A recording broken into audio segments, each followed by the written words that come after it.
Bakit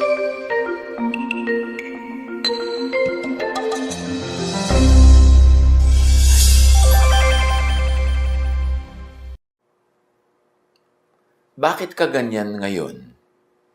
Ikaw ba ay biktima ng mundo, ng buhay, o ikaw ang lumilikha ng iyong buhay? Ikaw ba ay pinagtagumpay ng mga kapalaran o merong kang napakalaking papel sa iyong mga tagumpay? Bakit ganyan ang nangyayari sa buhay mo? Ano? Sino ang lumilikha ng reality mo? Proverbs 27:19, as water reflects the face, so one's life reflects the heart. Ang buhay ay salamin ng puso at isip. Ang nangyayari sa buhay ay reflection, bunga ng iniisip at dinarama. Namnamin ang kahulugan niyan. Ang nangyayari sa buhay ay bunga ng isip. Proverbs 4:23, above all else, guard your heart, for everything you do flows from it. At sabi ng New King James Version, Proverbs 23:7, for as he thinks in his heart, so is he. As you think, kung paano ka mag-isip. Yan ang pamagat ng ating pag-aaral ngayon. Nanawa, maging maganda ang bunga sa paraan ng ating pag-iisip para maging maganda ang bunga sa ating pang-araw-araw na buhay. Your eyes see what you happen to see, yes, but more than that, your eyes see what you choose to look at, to focus on. Sa dinami-rami ng pwedeng makita, namimili ang mata ng tititigan. Your thinking creates your reality. Ang pag-iisip, ang iniisip mo, ang gumagawa ng realidad mo. Our thoughts, if you think them over and over and assign truth to them, become beliefs. Namnamin. Ang inuulit-ulit na pag-isipan, pag ginawaran ng katotohanan, pag ginawa mo ito ang iyong truth, ito ang iyong reality, pag ginawaran ito ng pagiging totoo, ay nagiging faith, nagiging pananalig. Ano man ang inuulit-ulit mong pag-isipan, pag inassignan mo ito ng truth, ito ang iyong truth, ito ang iyong nagiging faith, pananalig. Ang pananalig ay lumilikha ng cognitive filter na siya mong pinagsasalaan at pinagbabatayan ng pagbibigay kahulugan sa mga nangyayari sa mundo mo. Ang salaan ding ito ang namimili ng mga patunay sa kapaligiran na tumutugma sa pinaniniwalaan mong truth at tumatanggi, nagtatakwil sa mga kakontrang ideya. Huwag kayong mga nosebleed dyan. Intindihin ang pinag-uusapan natin. Nosebleed din itong pag-aralan at ituro Kaya kailangan mag-effort ang lahat na intindihin. Huwag tayong laging mahalina sa madali lang. Kailangan nag-iisip tayo ng malalim, malawak, mataas.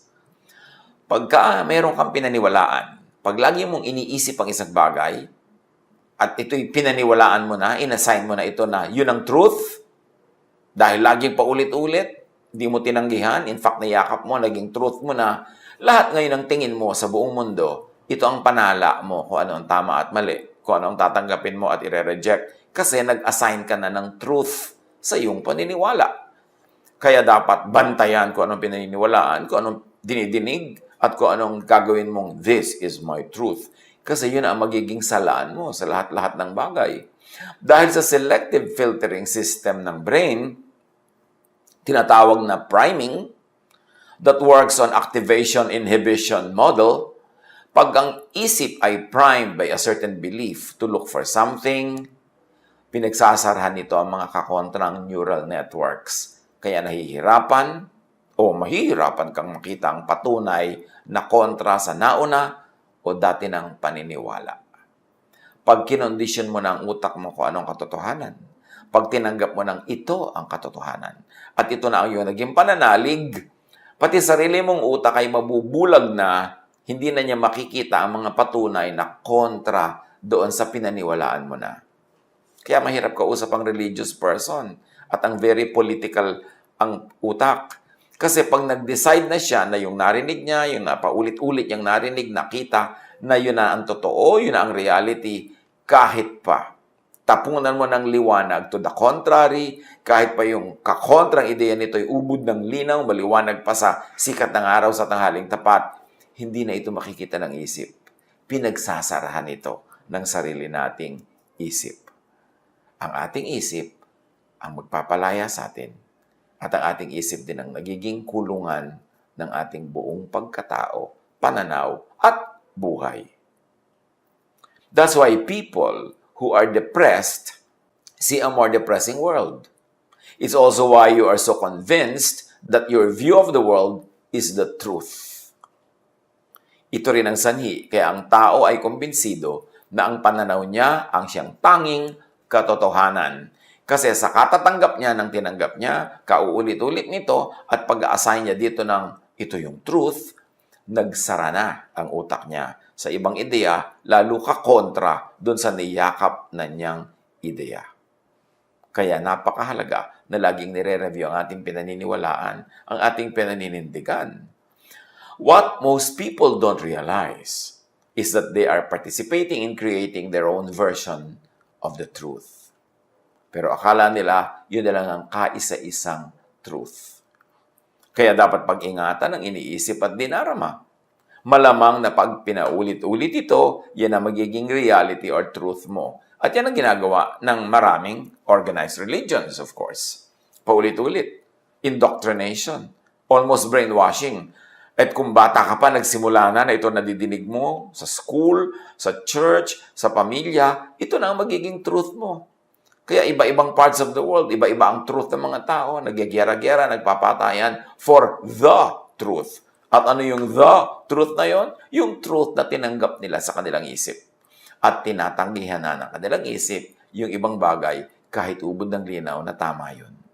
Kasi nabulag na ng pananalig ang pag-iisip.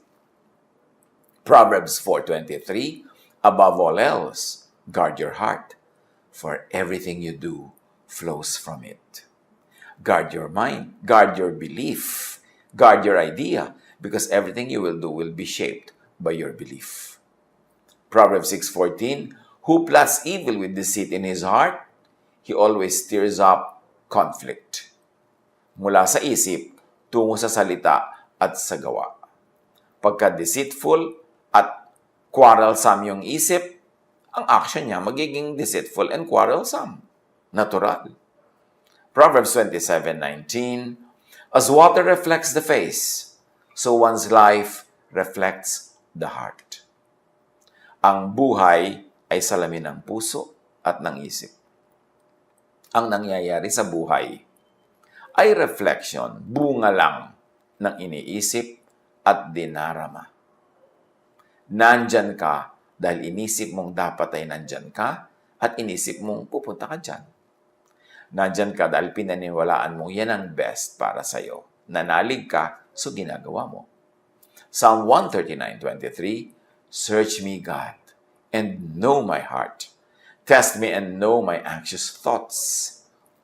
Dapat laging ipasuri at ipasala sa may likha, sa Word, kay Jesus, sa Jesusness, ang iniisip at dinarama.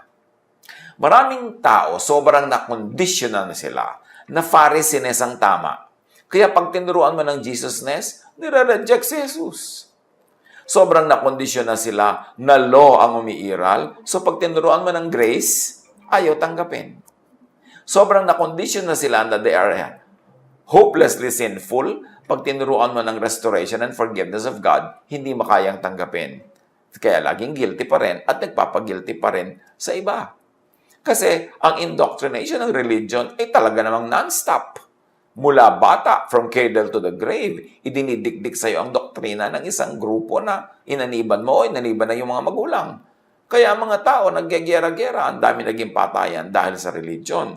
Both sides or all sides believing that their truth is the truth. Dapat sinasala, nire-review. Dapat ating sinusuri ang ating mga pinaniniwalaan and be willing to change our mind, our hearts when we are confronted with a better truth or a higher version of truth. Your eyes see more and more of what you look at and focus on, of what you choose and want to see. Kaya yung mga nagiging zealots, nagiging fanatics, kasi syempre kung gusto mo yung isang paniniwala, gusto mo ang isang kaisipan, laging yun ang isipin mo, laging yun ang papakinggan mo, laging yun ang uusalin mo, lalong sumisidhi ang paniniwala mo doon hanggang maging zealots ka na. Kasi ang brain natin, nakukondisyon yan eh. Kung anong lagi mo tinitingnan, yung nag-a-adjust ang brain mo para yun na makita. At hindi na niya tinitingnan ang mga ayaw mong tingnan, ang ayaw mong makita, hindi na tinitingnan ng brain mo. Akala mo tuloy, wala na yun, hindi na nag-e-exist, at yun na lang paborito mo ang nag-e-exist. Our brains shape our reality. Social reality can even shape physical reality. For example, it's a stereotype to think that girls aren't good at math. When people believe that stereotype, which is a social reality, they may expose girls to fewer math and physics problems than they do boys, creating a self-fulfilling prophecy that perpetuates the stereotype. Kasi meron na silang pinaniwalaang katotohanan, lahat ng gagawin nila nakasang-ayon na doon, so lalo namang sisidhi ang paniniwala nila na yun na nga ang tama. Dapat sinusuri kahit pananalig, kahit doktrina, because the truth will always stand the test. Bakit ka matatakot na suriin ang iyong truth? Tapunan ng liwanag, i-examine. Kung naniniwala kang truth ito talaga, ipapa-examine mo. Dahil lalabas at lalabas ang katotohanan. Huwag tayong masyadong matigas ang ulo na yan ang aking paniniwala, yan ang sabi ng aking preacher, yan ang sabi ng aking teacher, therefore, yan ang truth. Dapat reviewin lahat. Ang pinagsama-sama at nagkakaisang human brains create social reality, a superpower that can move mountains. Kaya yung mga naniwala sa isang leader, halimbawa, yung mga naniwala kay Hitler, pinaniwalaan nila lahat ng mga sinasabi ni Hitler, inulit-ulit ito ng media, pinaniwalaan, itinuro sa mga eskwelahan. So, na-create yung historical events, not only in Germany, but all over Europe. At naka-apekto sa buong mundo. Kasi napakaraming nag-subscribe sa paniniwala na yon. Any group of people can make up abstract concepts, share them, and weave them into a reality. Kaya nagkakaroon ng mga kumisan, mass suicide sa mga relihiyoso. Kasi sobra silang naniwala sa leader nila, hindi na sila nakinig sa iba, talagang ipinako na nila ang utak nila doon, kaya nung pinainom sila ng lason, inuman naman ang lahat. Hindi na sila nakakapag-isip. Magtataka ka, kahit anong sekta, kahit anong relihiyon, magkakakontra at magkakasalungat, may mga members siya ng mga edukado, matataas sa mga pinag-aralan, malalayo ang narating, very successful. Sasabihin ng iba, therefore, true yung pinaniwalaan nila kasi educated sila. Not always. Kasi nga selective ang mind, ang brain. Pag gusto mong makita ang isang bagay, hanggang later on, laging yun ang tinitingnan mo, mamaya, yun na lang ang nakikita ng brain. Nagsasara na siya sa iba. Kaya akala mo, yung reality mo na lang ang kaisa-isang katotohanan. Ganyan sa politics at sa religion. Yan ang mga causes ng napakaraming giyera ng humanidad from the beginning. 1 Samuel 18:6-8. When the men were returning home after David had killed the Philistine, the women came out from all the towns of Israel to meet King Saul with singing and dancing, with joyful songs and with timbrels and lyres. As they danced, they sang, Saul has slain his thousands, and David his tens of thousands. Saul was very angry. This refrain displeased him greatly. They have credited David with tens of thousands, he thought, but me with only thousands. What more can he get but the kingdom? This social reality became physical, political reality. Nagkaroon ng physical war between Saul and David, and indeed, David got the kingdom. Inisip, kinanta, sinayaw, naging totoo. Hindi dahil magic. Dahil lahat ng nakinig, nag-isip, sumayaw, tumulong sila na para yung napakinggan nila, sinabi nila, isinayaw nila at ikinanta, ay matupad na kondisyon ng utak nila. Ginawang katotohanan sa buhay nila ang dati-rati kinakanta-kanta lang nila. Psalm 55 verse 4, my heart is in anguish within me. The terrors of death have fallen on me. Nega creates and births mega nega. Kasi malungkot ang puso niya, so anong nangyari? The terror of death have fallen on me. Mas pinalungkot siya ng sarili niya. Kaya mga nade-depress, ang lagi nakikita niyan, mas nakaka-depress. Yung nalulungkot, ang nakikita niya, ang narinig niyan, mas nakakalungkot. Kaya yung paranoid, lahat ng nakikita niya, nadidinig niya, nagdadagdag sa kanyang paranoia. Kaya pag tayo nakahalata na tayo dumudulas down the slippery slope of something that shouldn't be happening, we should reverse our thoughts immediately. We should get out of that thought.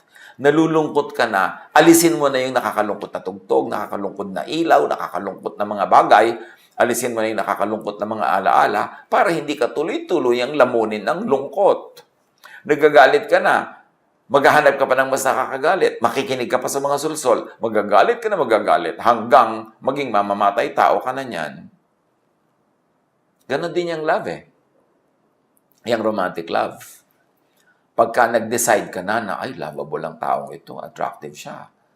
Pag lagi mo siyang inisip ng inisip, pinalaki mo yung maliliit na bagay, lumalaki nga sa isip mo, na-in-love ka na. At pag na-in-love ka na, hindi mo na nakikita ang kapintasan. Ang nakikita mo na lang yung katangian dahil yung mind mo selective na. Ang pinipili na lang ng mind mo na tingnan yung itinuro mo sa mind mo na tingnan. Ang sinasabi na lang ng mind mo yung gusto mong marinig. Kaya pag in love ka dito kay Bigote, tapos sinasabi ng nanay mo na nagmamahal sa'yo na hindi siya boto, ayaw niya, sa nanay mo pa ikaw magagalit. Hindi ka naniniwala, hindi mo makita yung truth ng nanay mo kasi binulag ka na ng truth na isinaksak mo sa sarili mong utak. Kaya pinag-iingatan ang iniisip. Pinag-iingatan na pinapanood, pinapakinggan. Kasi pag pinakinggan mo ng pinakinggan at tinanggap mo, at inassignan mo ng truth, na ito na ang truth ko, ang utak mo, wala nang ibang aaproban kundi yung sang-ayon doon sa decision na yon. Tatanggihan niya, tatakpan, hindi na papapasukin ang mga salungat na ideya. Hanggang maging bigot ka na, maging one-sided brain ka na, maging one-sided utak and thinking, hanggang maging bias ka na. Kaya ang utak, ang belief, laging challenge, laging tinatanong, laging tinatapunan ng liwanag ni Jesus. Kaya napakasidhi at napakalupit ng mga religious wars, religious quarrels. Sa sariling pamilya, mga magkapatid nagtatakwilan. Sa sariling church, nagbabatuhan, nagsasakitan. And each of them believes that his or her truth is the truth. Kasi dinedeceive tayo ng ating isip.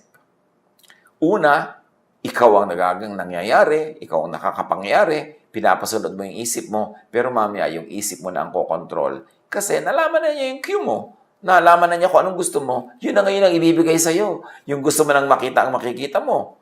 Pag gusto mong makita ang negative ang mundo, puro nega ang makikita mo. Pagka negative ang isang tao, negative na lang ang makikita mo. Bulag ka na sa kanya mga positive. Kasi ganyang brain mo, nag-a-adjust sa iniisip mo. To the point na kung ano ang gusto mong isipin, yun na lang ang pinapaisip sa'yo at pinagsasarahan na ng utak mo ang ibang bagay. Ganyan-ganyan sa religion, ganyan-ganyan sa politics, ganyan-ganyan sa social norms. Kaya napakahalagang laging sinusuri ang pag-iisip. Psalm 55 verse 4, tulad ng binasa na natin, my heart is in anguish within me. The terrors of death have fallen on me. Bakit? Yung heart dyan, ibig sabihin din yan, mind. Yan ang iniisip mo, yan ang mangyayari. Ang kinakatakutan mo, matutupad. Kasi yun ang ngayon nakahanapin ng utak mo at i-offer sa'yo. What and how you think shapes your mind accordingly. Pagka isip ka ng isip, yung mind mo nag-a-adjust, yun na lang i-accommodate niya. Yun na lang ang gusto niyang isipin at yun na lang ang ipapaisip sa'yo. Our minds aren't passive observers, simply perceiving reality as it is. Our minds actually change reality. Probably the best known way the mind shapes reality is the placebo effect, where people get better if they simply believe that they are being treated for a disease. Marami na experiments niyan. Group A ng pasyente, paiinumin ng gamot.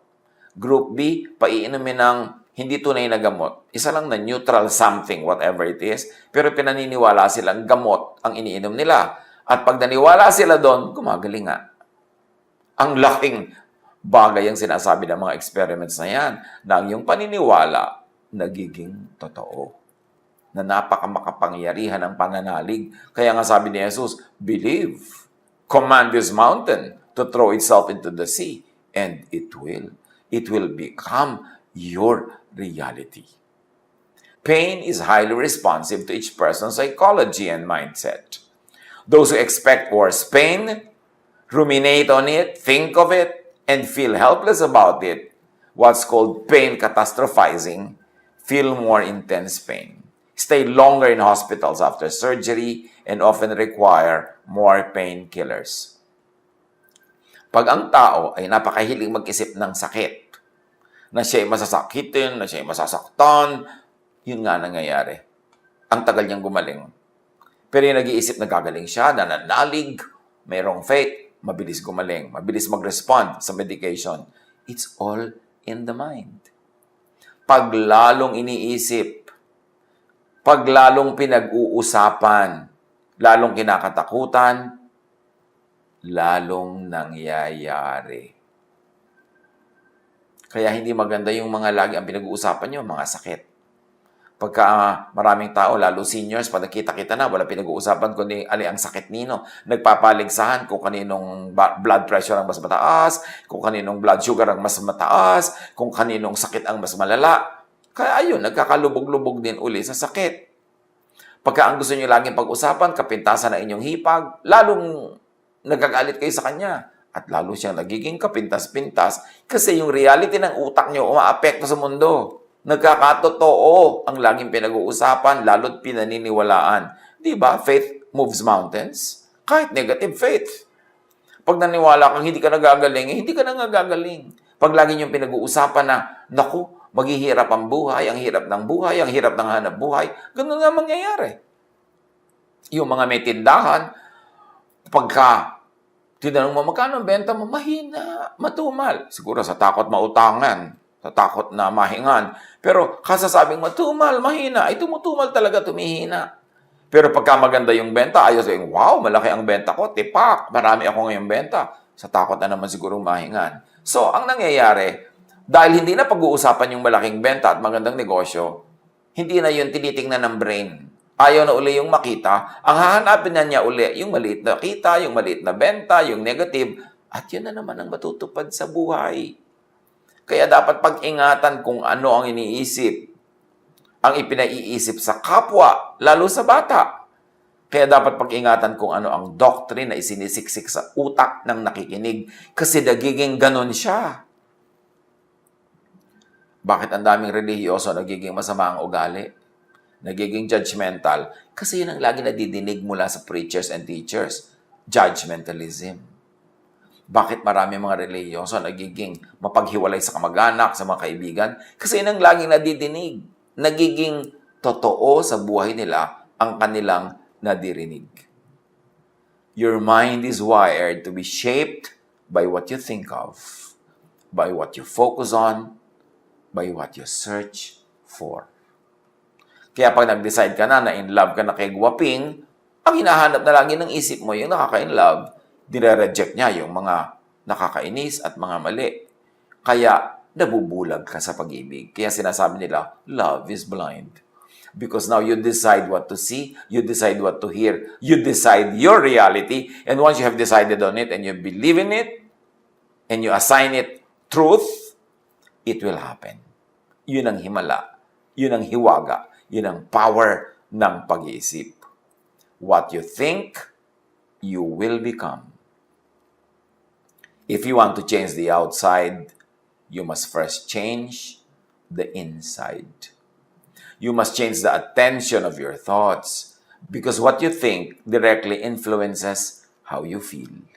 And how you feel directly influences how your body reacts. And how your body reactions directly influence how you behave. And how you behave comes to define what you are and what you experience in life.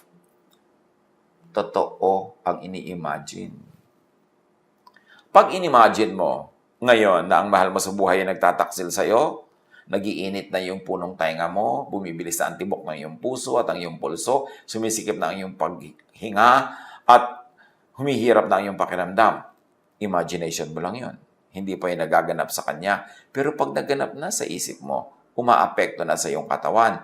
Thoughts become physical realities. Tumatawid mula sa loob ng iyong utak papunta sa buong mong katawan.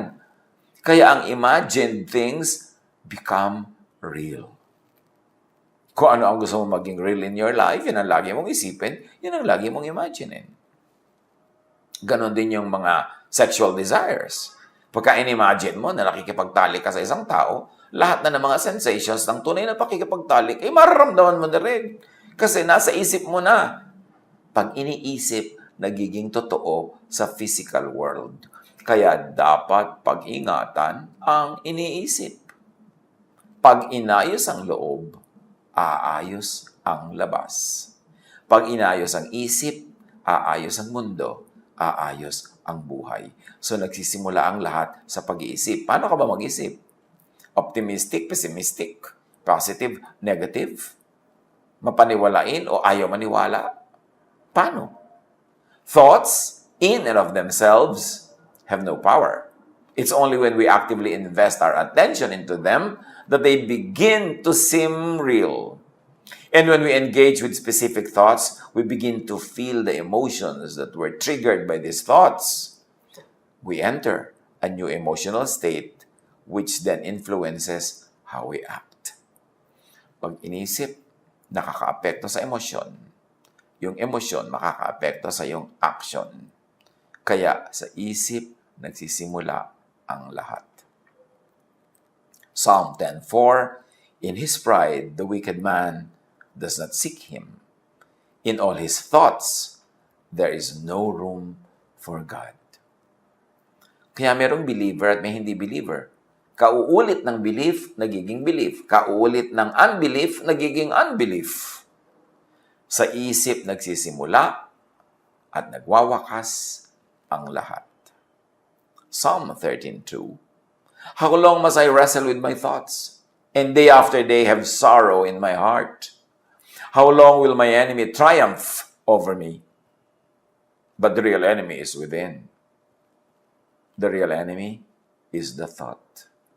When you think you are defeated, you feel defeated, you act defeated, you get defeated. When you think you're triumphant, you feel triumphant, you act triumphant, you become triumphant. Imagine what happens to and in your life when you always think sin and judgment. Di ba lagi yan ang tema ng mga relihiyon? Sin and judgment. What will happen to your heart? Kung ang laging pinag-uusapan, ang laging topic, ang laging nadirinig, sinasabi, sinasambit ay sin and judgment, what will happen to your thought? What will happen to your emotion? What will happen to your actions? What will happen to your life? Imagine what happens to you and in your life when you always think confession of sin, repentance, evil, when you always think of the devil lagi ang topic, devil ang pinag-uusapan, devil ang dinirinig, at ipinaririnig. So you see the devil in your cup, in your coffee cup. Kasi lagi yun ang iniisip. Ano ang nangyayari sa iyong isip, sa iyong emosyon, sa iyong action, kung ang laging issue ay end of the world, death, spiritual warfare? Pagka ang laging focus ang iyong religious activity ay warfare, pati sa prayer, warrior ka. Ano nangyayari? Natatahimik ka o hindi? Natatakot ka o hindi? Nagugulo ka o napapayapa? Kung anong pinag-iisip, yun ang nadarama. Ang nadarama nagiging action. Ang action nagiging lifestyle. Observe what counselors and other prayer warriors hear, think of, and pray for, and how these things affect their own lives. Kaya maraming counselors, mga taga-dasal, mga so-called intercessors, etc., ay depressed. Kung walang defense mechanisms, kung walang filters, kung walang distressors at detox, nadadala nila sa buhay nila yung mga nadidinig nila laging problema. Nadadala nila yung nadidinig nila at pinag-uusapan at ipinagdarasal into their thoughts. Nadadala ng thoughts nila into their feelings and emotions at dinadala ng kanilang feelings and emotions into their actions. In other words, nagmamanifest sa sarili nilang mga buhay yung mga lagi nilang nadidinig at pinag-uusapang problema ng iba. Liban na lang na ang counselor ay sanay, may technical expertise and training na sumala ng mga ganitong bagay, maglagay ng mga filter para hindi maging buhay niya yung mga buhay na lagi nilang pinag-uusapan. Psalm 55 verse 2, Hear me and answer me. My thoughts trouble me, and I am in distraught. Apply this. Look at and look for what you really want to see. What do you really want to see in your life? What do you really want to happen in your life? Look at and look for these things. Do you want love, beauty, hope? Ito yun ang lagi mong tingnan, pag-usapan, hanapin, bungkalin, linangin, i-develop. Pero kung lagi mong iniisip ay hatred, ugliness, hopelessness, yun ang magiging kulay, hugis, tunog, galaw ng iyong buhay. What you focus on is what becomes powerful. Your attention empowers an idea. Each of us is a brain that is designed to be malleable and plastic and open to our influence. It is constantly shaping itself to be the best one it can ever be for us. Our experiences are the fuel for the shaping, and everything we see, feel, experience, sense, and do is slowly but surely changing the architecture of our brains, sending gentle instruction on how they can build to best support us. Nosebleed na naman. Ang ibig lang sabihin, kung ano ang lagi mong gustong isipin, yun ang ine-entertain ng iyong brain, at yung brain mo nag-a-adjust doon sa thought na gusto mo para masyahan ka, para ibigay sa iyong hilig. Kaya yung brain mo, masunurin lang sa gusto mong puntahan. Hindi ka dinadala ng brain mo kung saan-saan. Ikaw ang nagdadala sa brain mo doon by exercise, by habit, by repetition. So, pwede mong i-reshape ang iyong brain to be positive or negative, to be hopeful or hopeless, to be beautiful or unbeautiful. Depende sa lagi mong iniisip, tinitingnan, tinititigan, at pinagtatampisawan ng mga ideya. Every time you have an experience, the relevant neurons switch on and start firing. As this happens, neural connections get stronger and new synapses start growing. The neurons that aren't as needed will eventually wither away. Ang mga neurons ng ating brain na hindi natin laging ine-engage, ginagamit, pinapaandar, kino-commission, nawawala, nalilimutan, nabubura. Kaya mamaya, bulag ka na, yun na lang gusto mo laging isipin ang naiisip mo, yun na lang gusto mong makita ang nakikita mo. Kasi hindi mo ginagamit yung ibang neurons. Again, dinidisiplina dapat ang sarili. Imagine, kung ang lagi mong hinahanap ay ang wala, edi laging wala ang iyong nakikita. Imagine kung laging hinahanap ay kapintasan, edi kapintasan ang makikita mo talaga. Imagine kung laging hinahanap ay ang katatakutan, nakaka-worry, nakakasad, nakaka-depress, irereklamo. Yan lahat ang pipiliin ng isip mong makita. Kasi yan ang sinasabi mo sa kanyang tingnan. at i-accommodate ka ng brain mo, yun talaga lagi ang titingnan at hahanapin, ipepresent sa'yo, hanggang maniwala ka na yun na lang talaga ang bukod tanging laman ng mundo at buhay mo. Kasi, binulag mo na ang iyong sarili sa ibang mga bagay na sinanay mo na rin ang iyong sariling huwag tingnan at ayaw mo rin i-entertain. Philippians 4:8, kaya ang sabi dito, makinig. Finally, brothers and sisters, whatever is true, noble, right, pure, lovely, admirable, if anything is excellent or praiseworthy, think about such things. Yan na ang nag-summarize ng kanina pa nating pinag-nosebleedan. Kung ano ang mabuti, maganda, kaibig-ibig, kahanga-hanga, kung may anumang bagay na napakaganda at kapuri-puri, yun ang isipin mo. Kasi yun ang mangyayari sa buhay mo. Yun ang magiging thought mo, yun ang magiging emotion mo, at yun ang magiging action mo, at kung anong itinanim aanihin, yun ang aanihin mo, yun ang magiging bunga ng iyong buhay, it will become your life. So kung sad ka ngayon, nag-iisip ka kasi ng sadness, kaya ka dinala dyan. Kung depressed ka ngayon, kinondisyon mo ang sarili mo ng mahaba at matagal na panahon na ma-depress, kaya depressed ka ngayon. Pag cheerful ka, ganun din. Pag hopeful ka, ganun din. Pag paladuda ka, yun ang dahilan. Ikaw lahat ang umimbento. We should be responsible for our thoughts. Huwag nating i-blame sa panahon ng Hapon o panahon ng Kastila o panahon ni Limahong ang mga nangyayari sa ating buhay. Ang takal-takal na nun, ang layo-layo na. Tayo ang lumilikha ng ating realities. The sooner we understand and accept that, the quicker we can change our reality into that which is good and true. 2 Corinthians 10:5, we demolish arguments and every pretension that sets itself up against the knowledge of God. And we take captive every thought to make it obedient to Christ. O ayan na naman, simplification of everything we've been laboring to try to explain. We take captive every thought to make it obedient to whom? To Moses ba? To Paul ba? To Peter ba? No, to Christ. To Jesus-ness. You want rest?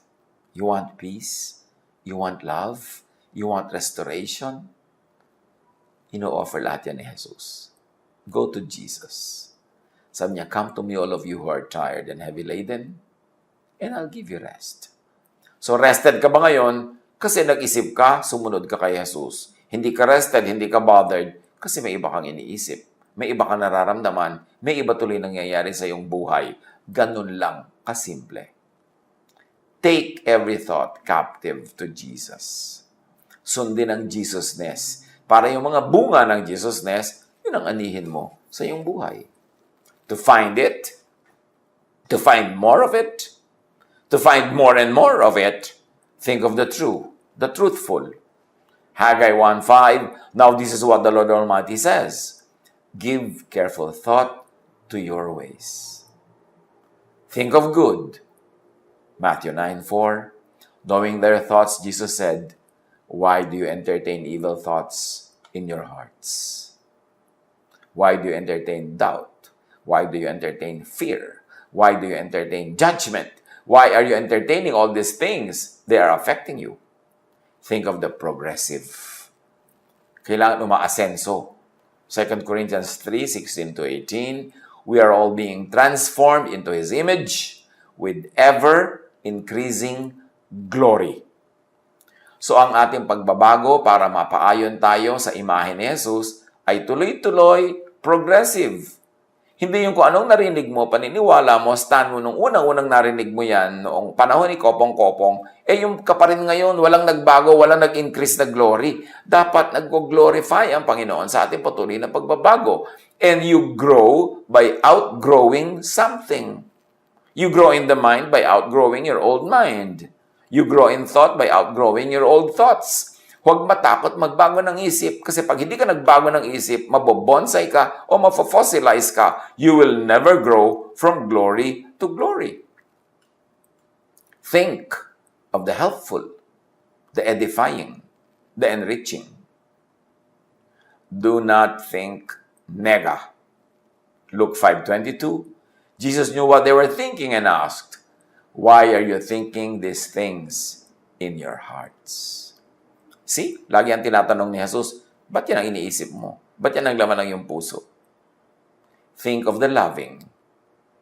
Think of Jesusness. Romans 12:2. Do not conform to the pattern of this world. At ang mga parenthetic expressions ay ating suggested reading. Do not conform to the pattern of this world, the Pharisaic, but be transformed by the renewing of your mind into Jesusness.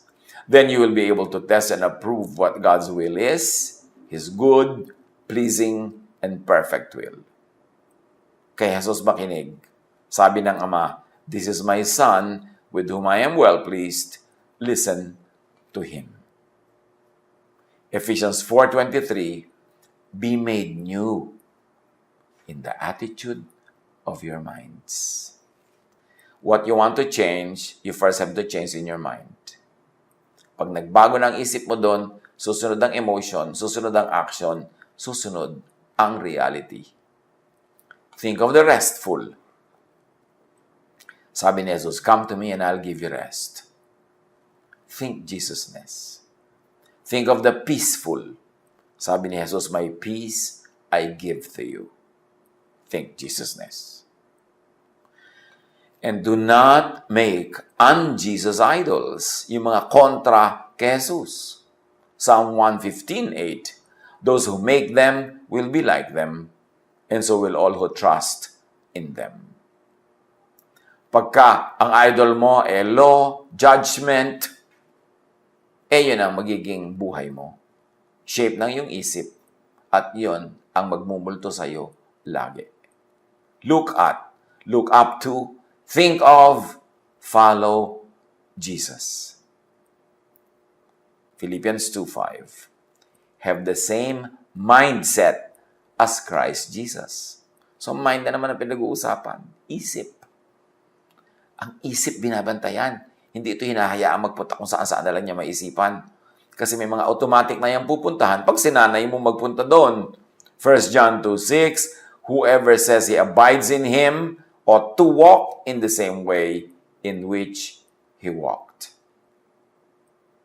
Live in Jesusness, not in Pharisiness, para magkaroon ng peace ka at peace ang iyong kapwa. Colossians 3:15, let the peace of Christ